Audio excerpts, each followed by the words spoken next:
Ustadz, apa hukum musik dalam Islam? Hukum musik hukumnya haram. Ya, hukumnya haram, dan ini ijma ulama. Semua mazhab, mazhab Syafi'i, mazhab Hambali, mazhab Maliki, mazhab Hanafi, semuanya mengatakan haram. Ya, dan saya sudah sampaikan dalam buku saya, ajaran mazhab Syafi'i yang ditinggalkan. Di antaranya yang tegas dalam hal ini adalah Imam Syafi'i sendiri. Ya, Imam Syafi'i mengatakan barang siapa yang mencuri alat musik tidak boleh dipotong tangannya. Kenapa? Karena mencuri alat musik sama seperti mencuri bir dan mencuri babi. Ya. Mencuri yang haram tidak perlu dipotong tangannya. Kalau ada orang yang merusak alat musik, kata Imam Syafi'i, juga tidak perlu disuruh bayar ganti rugi. Kenapa? Sama seperti dia menghancurkan khamar. Itu perkara yang haram. Ya. Dan seluruh ulama Syafi'i mengharamkan. Imam Ghazali, mau sebut ulama Syafi'i mana saja. Terutama saya sampaikan ini kenapa? Karena kita di Indonesia bermadzhab apa? Syafi'i. Ya. Bahkan Ibnu Hajar Al-Haytami dalam kitabnya Az-Zawajir an Iqtirafil Kabair menyatakan bahwasanya bermain musik, mendengar musik ini semua termasuk dosa besar. Ini yang menyatakan ulama besar di mazhab Syafi'i. Ya repot sekarang sebagian orang, sebagian dai di tanah air kita menyuruh bermadzhab. Kalian harus bermadzhab, kalian harus bermadzhab. Begitu masalah musik dia lari dari mazhab. Beneran. Dia harus bermadzhab. Kalian mana mazhabnya tidak bermadzhab. Begitu masalah musik dia lepas semua mazhab. Ini hawa nafsu. Anda yang menyuruh bermadzhab, begitu masalah musik, Anda kenapa tinggalkan mazhab? Kalau Anda bilang menyuruh orang bermadzhab, Anda harus konsekuensi, komitmen. Maka dalam masalah musik juga ikut mazhab. Apalagi seluruh mazhab, 4 mazhab mengharamkan. Ustaz ada khilaf, benar setelah itu ada yang membolehkan seperti Ibnu Hazm, tapi Al-Andalusi dibantah oleh para ulama. Telah terjadi ijma sebelum dia mengatakan halal. Dia mengatakan halal kalau dia mendhaifkan hadis dalam Sahih Bukhari, dan dia menyelisih para ahlul hadis. Seluruh ahlul hadis menyatakan hadisnya sahih. Dia menyatakan hadisnya apa? Dhaif ya. Ini kesalahan. Maka tidak boleh berdalil dengan kesalahan seorang ulama ya. Dan tidak usah kita bicara tentang masalah dalil, kita bicara tentang efek daripada musik. Coba sekarang musik ya. Orang kalau sering bermusik-musik, jarang dia baca Quran, jarang dia mau apa namanya? Ya. Apalagi dia semakin mendalami apa? Musik ya. Dia juga sholat tidak begitu tenang ya. Saya berbicara karena saya dulu pelaku, saya dulu main musik ya. Saya dulu ngeband, begitu ngeband azan saya berhenti, saya sholat. Tapi subhanallah, sholat tidak apa? Tidak tenang. Lagi musik mengantarkan kepada kebanyakan musik sekarang, musik yang maksiat.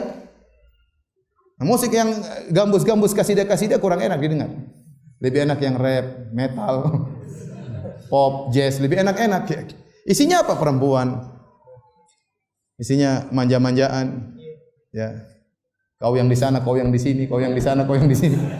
Orang jadi stres semua, pikirin cewek, pikirin macam-macam lah ya. Begitu kenyataannya. Coba ente kumpulkan album-album musik yang tentang Islam berapa? Sedikit dibandingkan musik-musik yang maksiat. Kebanyakan kaum muslimin yang mereka dengar musik gambus atau musik maksiat? Musik maksiat. Maka benar kalau kemudian ditutup pintu sekaligus, sekalian aja tutup pintu, musik hukumnya apa? Haram. Ini memang haram.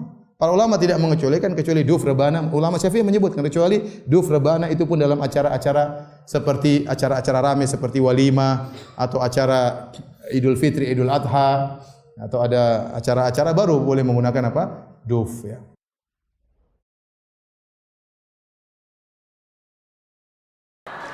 Bagaimana hukum alat musik?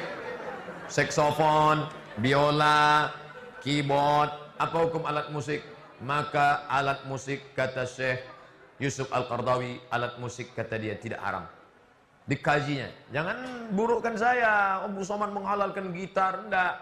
Alat musik itu sama macam pisau. Kalau dipakai memotong tangan, putus. Tapi kalau dipakai memotong kambing, dapat pahala. Begitu juga dengan alat-alat. Alat-alat musik yang dipakai untuk lagu religi. Barakallahu lakuma wa baraka alaikuma wa jama'a bainakuma. Pakai alat musik. Lagu Maher Zain, lagu Opik, lagu bagus sekali. Nah, bolehkah seorang muslimah bernyanyi di muka umum dengan tujuan dakwah? Tidak. Kenapa? Karena mukanya nanti akan ditengok bini orang, ditonton laki orang. Banyak laki-laki yang menengok bininya dengan menengok orang beda. Menengok bini orang meniti Elio, menengok bini meniti Matung. Oleh sebab itu kalau mau mukul nasid, jangan depan orang banyak-banyak. Ini masjid, ni imam pukul nasid di emperan masjid. Bismillah tawassalna billah la la la la la marhaban ya nural aini. Menyanyi dia di belakang sana. Dulu ketika Ibu Irene Handono mau ceramah, muncul konflik.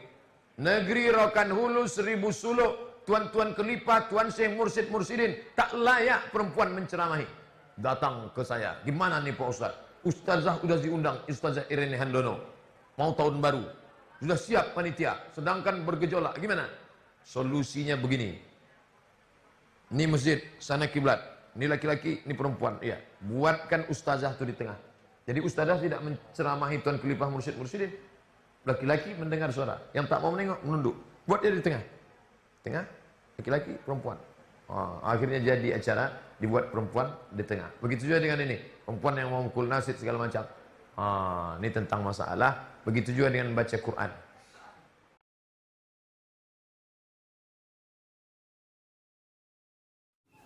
Bapak Ibu dengar musik ya? Tadi ada musik ya? Ada nyanyi kan? Apa hukumnya musik? Wah, ini rame ya. Beberapa tempat gara-gara musik, suami istri bisa nggak tegur sapa itu. Ya? Kawan jadi tak kenal lagi deh. Musik itu asalnya juga dari tradisi jahiliyah. Ada tradisinya. Ya. Mulanya dari syair. Syair disebut syair, Datuk juga di bahasa Arab, saya spesialisasi juga di bahasa Arab. Syair disebut syair kalau dia memenuhi 4 unsur. Di antara 4 unsur ini ada musik. Ya, al-fasahah, al-khayal, kemudian nanti uslub, yang keempat adalah musik. Ya, musik. Ada musiknya. Nanti punya mereka 16 rumus. Disebut dengan bahr di ilmu arud.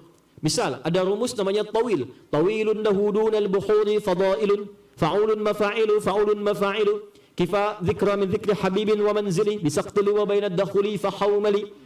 Contoh rajaz. Mustaf'ilun mustaf'ilun mustaf'ilun mustaf'ilun mustaf'ilun mustaf'ilun sautus safiril bulbuli hayyaja qalbi thamili al-ma'u wadh-dhahru ma'a ma zahril lahdhul muqali fa anta ya sayyidi wa sayyidi wa mawlani fa kam tajummuni ghazayyinun aqayqali kataftuhu nadatin fi'li hadha ar-rajuli fa qala la la la la faqad ghada muharwili wal walad wali wali ya wailali fa qultu la tuwalwili fa bayyinul lu'lu'ali qalat tawhina kaza in razidun muqali kahatan ka kailali tabtabuli. Coba ulangi. Madid mufa'alatun mufa'alatun fa'ilatun tala'al badru alaina min thaniyatil. Itu asalnya qasidah. Rumusnya madid. Ada 16 rumus yang dipraktikkan di era Nabi di masa jahiliyah. Itu bentuknya banyak. Misal, ada orang bikin qasidah, bikin puisi untuk berzina. Namanya ghazal. Jadi dia bikin rayuan-rayuan lewat puisi supaya bisa berzina dengan orang lain. Ada lagi khamariyat, bikin puisi untuk mabuk. Ya, jadi supaya senang menikmati minuman keras. Di zaman jahiliyah itu pemabuk amatir itu minumnya 5 kali dalam sehari. Itu yang amatir. Jadi kalau baru minum 2 kali, itu baru mulai saja coba-coba itu ya. Itu kalau untuk menarik dia mabuk, ada namanya khamariyat. Sehingga apa yang terjadi? Begitu mereka mabuk menggunakan syair dan bernuansa musik, maka dicela oleh Quran. Ada celaannya. Wasyu'ara'u yattabi'uhumul ghawun alam tara annahum fi kulli wadin yahimun. Hei, para penyair, pujangga, pemusik itu kebanyakan mereka tidak bermanfaat waktunya. Datang ke lembah-lembah cari inspirasi, tapi hasilnya berbuat maksiat. Maka turunlah ayat tentang para pujangga, para pemusik. Tapi sisi lain, ternyata ketika Nabi dicela dengan musik, ada orang bikin syair pakai musik, dibela oleh sahabat Nabi, namanya Hasan bin Thabit. Maka Nabi punya pemusik, punya penyair di samping Nabi yang membela Nabi. Dan ketika membela Nabi, turunlah ayat illalladzina amanu wa amilus solihat, kecuali yang musiknya diarahkan kepada amal saleh dan nilai-nilai kebaikan. Maka para ulama menyimpulkan dari tradisi ini, musik berkembang dibagi 2 bagian. Jika ada yang berkaitan dengan nilai kebaikan, membawa syiar-syiar kemuliaan, tidak berlebihan, tidak memberikan dampak maksiat, maka diperkenankan dengan batas-batas tertentu. Tapi kalau membawa kepada hanyut sesuatu sehingga lupa dengan kebaikan, dia bisa makruh sampai dengan haram, sehingga ada ulama menempatkan musik seperti hukum nikah. Al-musiqa ta'tarihi ahkamul khamsah. Jadi tengah-tengahnya adalah ibahah, ke kanan sunnah, bahkan bisa wajib, ke kiri makruh, ke kirinya lagi haram. Di masa Islam jaya, musik ini diadopsi menjadi teori gramatikal memudahkan belajar pengetahuan. Contoh, di masa-masa Islam jaya di Andalusia, itu para ulama kalau ingin membuat metode-metode mengajar, semua pakai syair. Kita kenal alfiyah ya. Alfiyah itu metode gramatikal bahasa Arab, menghimpun nahwu dan saraf, hafal 1002 bait, maka menguasai semua kaidah bahasa Arab. Kalamuna lafzun mufidun kastaqim wasmun wa fi'lun thumma harfunil kalim wahiduhu kalimatun wal qawlu am wa kilmatun biha kalamun qad yu'am bil jarmi wat tanwini wan nida wa al wa mustadin lil ismi tamyizun hasal bita fa'alti atat wa ya if'ali wa nun iqbalanna fi'lun yanjali. Itu ada musiknya. Tapi tak ada yang mengharamkan itu, semua membenarkan. Ada alfiyah di ilmu hadis, ada alfiyah asy-Syatibi, ya, ada nazamnya, nazam Syatibi ya. Maju lagi diserap di Persia, maka muncul notasi. Dari situ muncul notasi. Dal ra mim fa sod lam sin dal. Do re mi fa sol la si do itu diambil dari khazanah Islam. Dal ra mim fa sod lam sin dal. Disitulah menjadi notasi yang bisa dibaca. Jadi dikembangkan menjadi alat-alat musik. C, D, E, F, G, A, B, C, G, A, B, C, D, F, Is, G, D, F, Is, G, A, B, Cis, D, A, B, Cis, D, F, Is, Gis, A, F, Is, Gis, A, B, Cis, Dis, E, B, Cis, Dis, E, Fis, Gis, Ais, B, Fis, Gis, Ais, B, Cis, Dis, Ais, Fis, Cis, Dis, Ais, Fis, Gis, Ais, Bis, Cis. Tapi saya tak bisa main-main musik, ya, karena gelombangnya beda. Tapi saya hafal, tahu, karena riset. Nah, maka dari situ kemudian dikembangkan. Ada tradisi-tradisi musik yang kita dapati. Ada nasyid. Kita kenal dulu nasyid ya. Dari akapela sampai diiringi dengan alat. Membawa kepada ketaatan, kita ingat dengan Allah. Ada Raihan, ada Hijaz di Malaysia. Indonesia ada The Fikr. Ya. Kemudian ada The Zikr dan sebagainya. Itu sah, tidak ada masalah. Tapi ketika musik digunakan untuk maksiat kepada Allah. Cinta satu malam. Apalagi itu. Ya. Dan seterusnya. Itu yang dari liriknya bertentangan, maka tradisi itu ada yang bisa dibenarkan, diakomodir oleh syariat, ada yang ditolak secara langsung.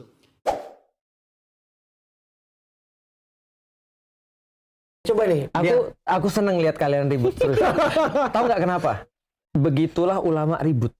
Gitu. Serius. Salaman dulu lah kita. Dari itu sudah masuk salah satu nggak saling tahap lagi ini kan. Jadi dari tadi yang lu bahas itu persis namanya bahasan fikih. Itu namanya bahasan fikih. Persis mengajar bahasan teknis fikih. ya, ke teknis gitu. Dan pertanyaannya persis kayak tadi. Loh, kalau haram ininya berarti jangan diharamin ininya dong. Enggak kayak gitu gini ini. Nah, oke, aku coba jelasin ya. Pertama, ini gurunya nih menjawab. Segala sesuatu itu pasti berpotensi ada keharaman. Oke. Oh, itu dulu. Jangankan bahas musik ya, kita jangan bahas halal. Jadi gini, aku lebih tertarik membahas filosofi supaya nanti orang bisa jawab sendiri seperti apa. Nah, jadi jangankan bahas musik dulu ya. Pertanyaanku, ada nggak orang masuk neraka gara-gara baca Quran? Ada. Jangankan musik. Ke masjid tapi bisa jadi haram juga. Betul. Kalau niatnya memang busuk. Benar. Di dalam Al-Quran, dalam hadis itu diceritakan tentang orang-orang yang masuk neraka. Pertama, ada orang masuk neraka pembaca Quran. Yang kedua adalah dermawan yang sangat banyak sekali ngeluarin harta. Yang ketiga, orang mati syahid. Orang mati syahid juga bisa masuk neraka. Bisa masuk neraka. Justru 3 orang yang paling pertama masuk neraka, tiga orang ini. Dermawan. Iya. Dan ada banyak hadis yang mengatakan bahwasanya banyak orang-orang yang masuk neraka di zaman nanti itu adalah para pembaca Quran. Oh iya. Iya.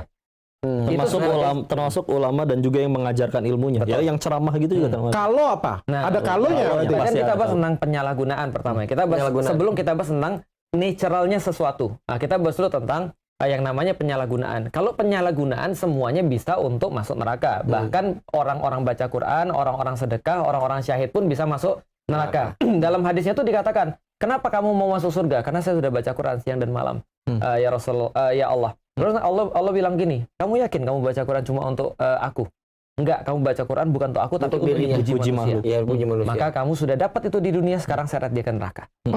Sama seperti orang yang berderma dan seperti orang yang syahid. Karena ternyata dia bukan untuk Allah. Ini bahasanya ikhlas. Nah, sekarang kita bahas tentang nature-nya. Nature-nya yang namanya membunuh itu adalah haram. Nature-nya. Nature-nya berzina itu haram. Nature-nya apalagi? Hasad itu haram.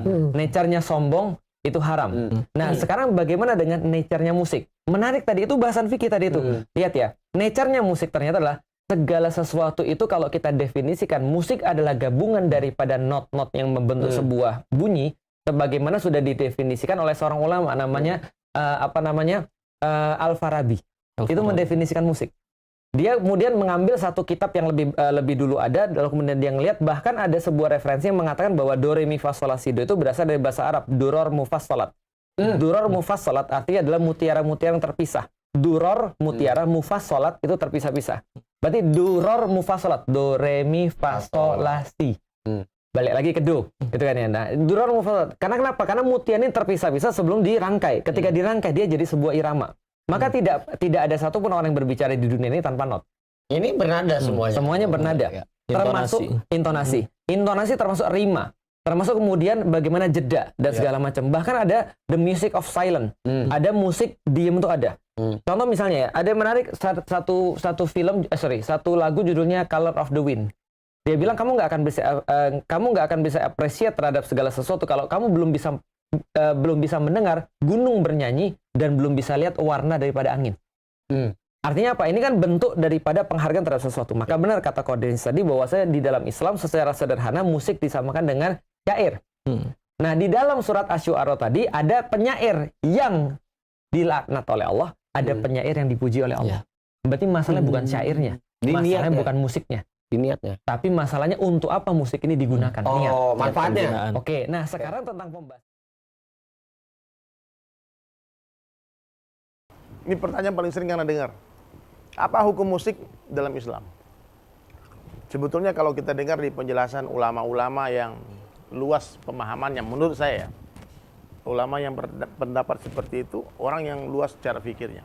Contohnya Ustadz Adi Hidayat pernah katakan, hukum itu tidak melekat pada benda, tapi pada sifat. Kalau itu alat musik digunakan untuk kemaksiatan, maka haram hukumnya.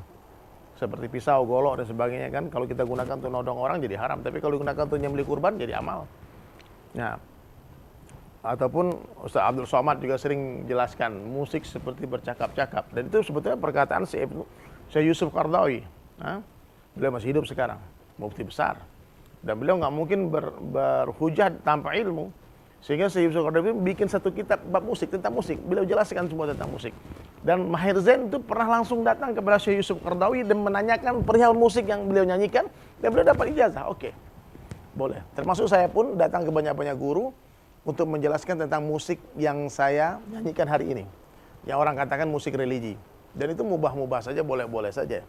Tapi kalau musik-musik yang mengajak kepada kemaksiatan, yang melalaikan, liriknya mengajak kepada pemujaan syaitan, mengajak kepada perzinaan, ya jelas haram. Ataupun timingnya, waktunya. Waktu main musik, azan sedang berkumandang, kita masih genjreng-genjreng, haram. Jadi kalau bicara musik, mesti bicara waktunya kapan, siapa yang menyanyikan, apa yang dinyanyikan, di mana dinyanyikan. Ya. Kalau kita bawa gitar, bawa drum, masuk ke dalam masjid, kita main-main, jelas bukan tempatnya. Jadi hadirin dirahmati Allah Subhanahu wa taala, tapi tetap kenyataan hari ini kita berjumpa dengan segolongan saudara muslim kita yang kekeh mengatakan seluruh alat musik haram. Bagaimana sikap kita? Hormati pendapat itu. Karena itu benar berlaku buat mereka. Karena mereka adalah orang-orang saleh yang betul-betul hanya sibuk dengan zikrullah, sibuk dengan ibadah, sibuk dengan kajian-kajian, dengan dakwah, dengan ta'lim. Sehingga bagi mereka mendengarkan musik itu seperti mendengarkan racun. Mendengarkan perkara-perkara yang sangat merusak iman mereka. Jadi orang yang sempurna imannya, tingkat imannya tinggi, tingkat imannya. Bahkan bukan hanya main musik, sedetik lupa dari Allah bisa jadi haram bagi mereka. Jadi sahabat sekalian ya, jadi hukum hakam dalam agama ini luas. Satu benda bisa jadi halal, bisa jadi haram, hanya berbeda waktu saja. Ya. Baca Al-Quran, jelas perintah Allah, pahalanya besar. Tapi kalau dibaca di dalam WC, haram. Dibaca ketika khatib lagi khutbah, nggak boleh, dilarang. Karena perintah Allah, dengarkan, bukan baca. Paham ya? Jadi setiap perintah ada waktunya, setiap waktu ada perintahnya. Mesti difahami ini. Ya, jadi sahabat sekalian saling menghormati, jangan hanya gara-gara beda masalah pendapat ini, satu mengatakan musik haram, ini katakan musik boleh, kemudian dia berantem. Ini masalah furu'iyah. Nggak ada masalah ya. Pokoknya usul saya bagi teman-teman yang berpendapat musik haram, tutup telinga kalau masuk mall, tutup telinga kalau naik bis kota atau kemana-mana, karena di sana banyak alat musik. Begitu juga kalau handphone jangan ada ringtone dan sebagainya, karena itu pun alat musik. Ataupun kalau ada lagu Indonesia Raya lagi dikumandangkan, antum tutup telinga, kan itu pun ada alat musik. Atau mau pergi ke Saudi Arabia, di sana pun ada national anthem mereka, lagu kebangsaan Saudi Arabia, full orkestra. Itu alat musik. Dan antum mesti tutup telinga, karena kalau antum mendengarkan, kemudian angguk-angguk kepala, goyang-goyang, joget-joget, jempol, antum berdosa. Kenapa? Karena telah menikmati perkara yang antum yakini keharamannya.